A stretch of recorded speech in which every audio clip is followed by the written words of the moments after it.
TV सत्यमेव व्रतम। उपमुख्यमंत्री एकनाथ शिंदेंना जीवे मारण्याची धमकी देणाऱ्या 2 जणांना मुंबई पोलिसांनी केली अटक।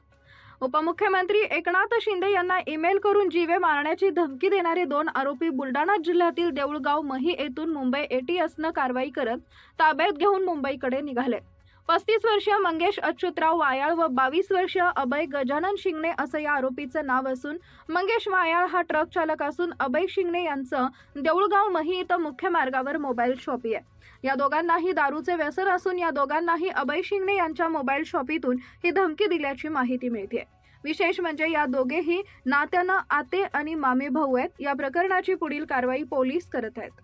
डेप्युटी सीएम एकनाथ शिंदे यांना बॉम्बने उडवल्याची धमकी मिळाल्यानंतर बुलढाणा जिल्ह्यातील 2 युवकांना अटक करण्यात आली आहे। काय हकीकत आहे? याबाबत आम्हाला एक इन्फॉर्मेशन रिसीव्ह झाली होती। क्राईम ब्रँच चे सिनियर अधिकारी म्हणून आहेत मुंबई युनिटचे, त्यांनी आम्हाला माहिती दिली की महाराष्ट्र राज्याचे माननीय DCM सर शिंदे सर एकनाथजी शिंदे यांना आणि गोरेगाव पोलीस RTO आणि CMO ऑफिसला ईमेल आला होता।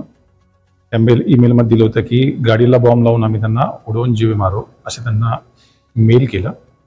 ही इन्फॉर्मेशन्स आमच्या युनिटला प्राप्त झाल्यानंतर माननीय पोलीस अधीक्षक सर, अप्पर पोलीस अधीक्षक आणि SDPO मॅडम यांच्या मार्गदर्शनामध्ये देऊळगाव राजा पोलीस स्टेशनचे सिनियर PI संतोष मल्ले आणि त्यांच्या टीम यांनी देऊळगाव येथून 2 युवक ज्यांचं नाव अभय शिंगणे आणि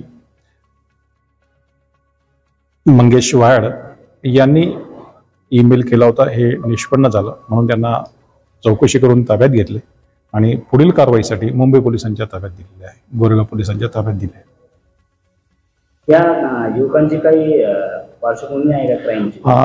त्याबाबत सध्या आम्ही चौकशी करत आहे, सखोल चौकशी करत आहे आणि याच्यामध्ये जी काही माहिती प्राप्त होईल ते परत आम्ही समोर येऊ। त्यांनी ईमेल कोणत्या हेतूने केलं तर हे काही सध्या कळालं आहे? नाही, याबाबत अजून डिटेल चौकशी करणे बाकी आहे, नंतर कळवण्यात येईल।